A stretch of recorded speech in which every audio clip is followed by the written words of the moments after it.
जय हिंद नमस्कार बंधु बान्धवीসকল স্বাগতম জনালোঁ সীমান্ত টিপছ এণ্ড ভ্লগলৈ তো বন্ধু বান্ধৱীসকল এছএছচি জিডিৰ মেডিকেল সমাপ্ত হ'বই এতিয়া আৰু মোক বহুতে এটা কমেণ্টে দি আছে যে এছএছচি জিডি 2021 মেডিকেলৰ কাট অফ ভিডিঅ' বনাব লাগে ফাইনেল কাট অফ কিমান যাব কিছুমান ল'ৰাৰ হয়তো মাৰ্ক কম আছে বা কিছুমানৰ অলপ বেছি আছে তো সেইকাৰণে সকলোৱে টেনশ্যনত আছে যে আমাৰ কিমান ফাইনেল কাট অফ যাব পাৰে সেইটো কাট অফ জানিলে তো অলপ হ'লেও মানে শান্তি লাগে মনটো তো তাৰে বিষয়ে ক'বলৈ দি আছে যে কাট অফ কিমান যাব একচুৱেলি ফাইনেল কাট অফ তো আজি তাৰে বিষয়ে আলোচনা কৰিম যে ফাইনেল কাট অফ কিমান যাব পাৰে আৰু মই যেহেতু ফাইনেল কাট অফৰ ওপৰত ভিডিঅ' বনাই আহিছো তো আৰু মই যেনেকৈ কাট অফটো কওঁ তো তাৰে আশে পাশে থাকে হয়তো 1-2 মাৰ্কৰ অলপ ডিফাৰেঞ্চ হয় কিন্তু কাট অফটো তেনেকৈ থাকে সেম আৰু সেইবাবে আজিও এটা ফাইনেল কাট অফ লৈ আহিছো আপোনালোকৰ মাজত যে ফাইনেল কাট অফ কিমান যাব তো ভিডিঅ'টো আপোনালোকে শেষলৈ চাই থাকিব তেন্তে বলক ভিডিঅ'টো আৰম্ভ কৰোঁ তো বন্ধু বান্ধৱীসকল ফাইনেল কাট অফটো দেখুৱাৰ আগত আপোনালোকক এটা কথা জানি লওক যে এইবাৰ কাট অফ যোৱাবাৰ নিচিনা নহয় যে যোৱাবাৰ মানে OBC ST সকল মানে বেছি বাঢ়ি গৈছিল তো এইবাৰ তেনেকুৱা নহয় কাৰণটো আপোনালোকে জানি লওক ফাৰ্ষ্ট কথা হৈছে এইবাৰ নিকেৰি মাৰ্কিঙৰ কাৰণে এইবাৰ ল'ৰা ছোৱালীৰ মাৰ্ক বহুত কম আছে যথেষ্ট কম ল'ৰা ছোৱালীৰ মাৰ্ক যোৱাবাৰ যদি ফিজিকেল কাট অফ গৈছিল 39 জেনেৰেলৰ কিন্তু এইবাৰ গৈছে 31 জেনেৰেল ডিস্ট্ৰিক্টৰ জেনেৰেলৰ মেৰৰ কথা কৈছো তো চাওক কিমান মানে ডিফাৰেন্স হৈ গৈছে তো কিন্তু এইবাৰ তেনেকুৱা মানে ফাইনেল কাটটো তেনেকুৱা নহয় OBC শেষৰ 10 বাঢ়ি গৈছে আৰু ST SC 8-10 বাঢ়ি গৈছে তো এইবাৰ তেনেকুৱা নহয় কাৰণটো আপোনালোকে গম পাইছে যে নিকেটে মাৰ্কিঙৰ কাৰণে ল'ৰা ছোৱালীৰ মাৰ্ক এইবাৰ যথেষ্ট কম আছে আৰু লগতে মেডিকেল যেতিয়া দিবলৈ গৈছিল মই দুটামান ল'ৰা ফোন কৰি সুধিছিলো যে মানে কিমান ল'ৰা হৈছে উপস্থিত তো সেইটো মই সুধিছিলো তো এইবাৰ ল'ৰা যথেষ্ট কম আছে যোৱাবাৰ নিচিনা এইবাৰ বহুত কম আছে আৰু এইবাৰ মেডিকেলটো বহুত টাফ হৈছে যোৱাবাৰ মেডিকেলটো অলপ ইজি আছিল কিন্তু এইবাৰ মেডিকেলটো প্ৰত্যেকটা চেণ্টাৰতে অলপ হাৰ্ড হৈছে সেইকাৰণে বেছি মাৰ্ক থকা ল'ৰাবিলাক মানে যাৰ মানে চকু প্ৰব্লেম আছে তো সেইবিলাকো ডাইৰেক্ট মানে ৰিজেক্ট কৰি দিছে তো এনেকুৱা কিছুমান মানে আৰু সৰু সৰু পইণ্টতো মানে ৰিমেডিকেল দি দিছে তো তাৰ বাবে এইবাৰ মেডিকেলটো বহুত হাৰ্ড হৈছে আৰু ভাল মাৰ্ক থকা ল'ৰাসকলে ফিজিকেল টাইমতে মানে বাহিৰ হৈ গৈছে সেইবিলাক এতিয়া মানে যিসকল আছে তো সেইবিলাক মানে এক বেছি আছে কাৰোবাৰ 2 বেছি আছে তো তেনেকুৱাই ল'ৰা আছে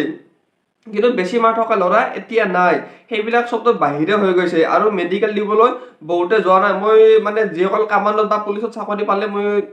দুজন ল'ৰা সুধিছিলো তো দুজন ল'ৰা এজনৰ মাৰ্ক আছিল 41 আৰু এজনৰ আছিল 39 তো সেনেকৈও মানে তেওঁলোকে চাকৰি পালে হয়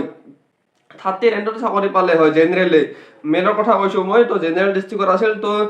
তো সেই দুজন ল'ৰাই মানে মেডিকেল দিব নগলে আৰু লগতে ময়ো নগলো মোৰ আছিল 46 মাৰ্ক আপোনালোকে গম পাইয়ে তো ময়ো মেডিকেল দিব নগলো তো তাৰ বাবেও মানে যথেষ্ট এইবাৰ মানে কাট অফটো লো যাব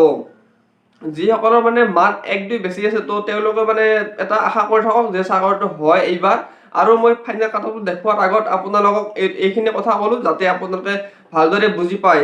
আৰু বলক এতিয়া ফাইনেল কাট অফলৈকে আহিছো আমি তো বন্ধু বান্ধৱীসকল এইটো হৈছে এটা এক্সপেক্টেড কাট অফ কাৰণ এইটো কাট অফ মানে অনুমানিক কাট অফৰ ওপৰত বনোৱা হৈছে কিন্তু ইয়াৰে আশে পাশে থাকিব কাট অফসমূহ ইয়াত জেনেৰেল ডিস্ট্ৰিক্টৰো আছে আৰু তলৰ ফালে বৰ্ডাৰ ডিস্ট্ৰিক্টৰো আছে আৰু লগতে মেল ফিমেল সকলোবিলাক আছে আৰু এতিয়া আপোনালোকক কৈ দিছোঁ যে কাৰ কিমান কাট অফ যাব পাৰে তো প্ৰথমতে জেনেৰেল ডিস্ট্ৰিক্টৰ কথা কৈ দিওঁ যে জেনেৰেল ডিস্ট্ৰিক্টত কিমান যাব পাৰে মেলৰ তো মেলৰ ইউআৰ যিসকল জেনেৰেল আছে তো তেওঁলোকৰ 38ৰ পৰা 39ৰ ভিতৰত যদি আছে তেনেহ'লে চাকৰিত মানে কিবা এটা চইচ পোৱা এটা মানে চান্স আছে আৰু যদি 39+ আছে তেতিয়াহ'লেতো চাকৰি ফিক্সেই আৰু OBCৰ 40ৰ পৰা 41ৰ ভিতৰত যদি আছে তেন্তে চাকৰিটো মানে যিকোনো এটা চইচ পাব আপোনালোকে ITBP যিহেতু হাইয়েষ্ট ল' কাট অফ যায় তো ITBP পোৱা এটা চান্স আছে আৰু ST SC সকলৰো মানে 37ৰ পৰা 39ৰ ভিতৰত যদি আছে তেনেহ'লে তাৰে আশে পাশে থাকিলে আপোনালোকে যিকোনো চইচ এটা পাব আৰু যদি যিসকলৰ 39+ আছে বা 41+ OBCৰ আৰু ST SC সকলৰ যদি 39+ আছে তেতিয়াহ'লেতো আপোনাৰ চাকৰিটো ফিক্সেই যিকোনো এটা আপুনি পাবই তো আৰু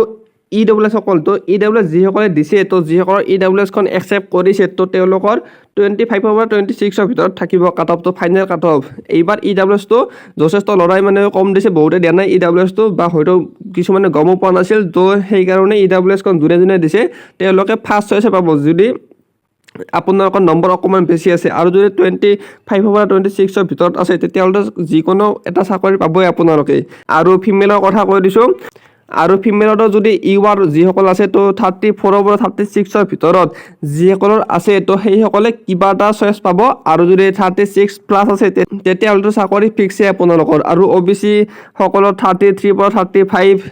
ST সকলৰ 33 পৰা 34 ভিতৰত যদি আছে তো যিকোনো এটা চইচ পাব আৰু SC সকলৰ যদি 31 পৰা 33 ভিতৰত আছে তো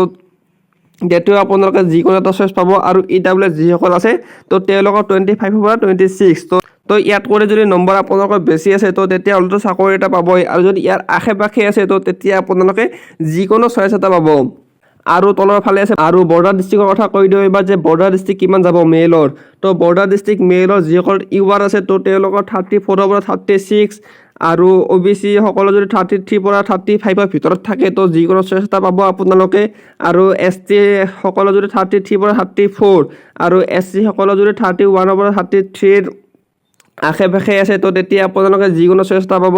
আৰু EWS তো EWS সকলোৰে মানে জেনেৰেল ডিষ্ট্ৰিক্ট হওক বৰ্ডাৰ ডিষ্ট্ৰিক্ট হওক মেল ফিমেল তো সকলোৰে কাট অফটো একে থাকিব 25 পৰা 26 আৰু ফিমেলৰ কথা কৈ দিওঁ তো ফিমেলৰ 32 পৰা 34ৰ ভিতৰত যদি থাকে তো যিকোনো এটা চইচ পাব আৰু OBC সকলে যদি 31 to 33 ভিতৰত আছে তো এটা হ'লে চইচ পাব আপোনালোকে আৰু ST সকলো যদি 32 পৰা 34 আছে তো তেতিয়াও এটা চইচ পাব আপোনালোকে আৰু SC সকলৰ 39 পৰা 31 আৰু EWS 25 পৰা 26 তো ইয়াত মই যিটো কাট অফ কৈছোঁ তো তাৰো যদি আপোনালোকৰ আশে পাশে আছে তো তেতিয়া আপোনালোকে চিন্তা কৰিব নালাগে আপোনালোকে যিকোনো এটা চইচ পাব আৰু লগতে যদি আপোনালোকৰ ইয়াত কৰি অকণমান যদি মাৰ্ক বেছি আছে তো মই যিটো কাট অফ বনাইছোঁ তো তাত কৰি যদি আপোনালোকৰ প্লাছ আছে তো তেতিয়া আপোনালোকে চাকৰিটো পাবই আৰু এইটো হৈছে এটা এক্সপেক্টেড কাট অফ তো মই এটা কিমান কাট অফ যাব পাৰে সেইটো অনুমান কৰি তাক এইটো ভিডিঅ' বনাইছোঁ আপোনালোকে কেনে পালে কমেণ্ট কৰি জনাব আৰু লগতে আপোনালোকে এইটো নাভাবিব যে কাট অফ সদায় এইটোৱে থাকিব ইয়াৰ হয়তো আশে পাশে থাকিব মইতো ডাইৰেক্ট ক'ব নোৱাৰোঁ তো কিমান কাট অফ যাব পাৰে সেইটো কোনেও ক'ব নোৱাৰে তো এটা অনুমান কৰি কাট অফ বনাইছোঁ তো ইয়াৰে আশে পাশে থাকিব আৰু আপোনালোকে বেছি টেনশ্যন নাথাকিব তো বন্ধু বান্ধৱীসকল আপোনালোকে কাট অফৰ ভিডিঅ'টো চালে আৰু এইটো নাভাবিব যে মই কাট অফটো কম কৈছোঁ কিয় তো এইবাৰ মানে যোৱাবাৰ নিচিনা তুলনা কৰি নহ'ব এইবাৰ কাৰণ যোৱাবাৰ মানে যথেষ্ট নম্বৰ আছে ল'ৰাসকলৰ তো এইবাৰ মানে ইমান মাৰ্ক থকা ল'ৰা নাইয়ে বেছিভাগ তো সেইকাৰণে এইবাৰ কাট অফটো যথেষ্ট কম যাব আৰু লগতে আসাম পুলিচ কামবন্ধসকলৰ ৰিজাল্টৰ বাবেও বহুতে মেডিকেল দিব যোৱা নাছিল তো তাৰ বাবেও মানে কাট অফটো কম যাব আৰু লগতে এইবাৰ বহুত ল'ৰাই মেডিকেল আনফিট হৈছে তো সেইকাৰণে মানে কৈছোঁ আপোনালোকে বেছি চিন্তাও নাথাকিব এইবাৰ কাট অফটো বহুত কম যাব এইবাৰ আপোনালোকৰ যদি 2 মাৰ্ক 3 মাৰ্ক বেছি আছে তো তেতিয়াহ'লে মানে আপোনালোকে যিকোনো চইচ এটা পাবই তো তাৰ বাবে আপোনালোকে বেছি ভয় কৰি নাথাকিব এতিয়া আৰু ফাইনেল মেট কেতিয়া আহিব মই আপোনালোকক নেক্সট ভিডিঅ'ত জনাই আছোঁ তেন্তে আজিলৈকে আহিছোঁ যদি ভিডিঅ'টো ভাল পাইছে তেনেহ'লে লাইক কৰিব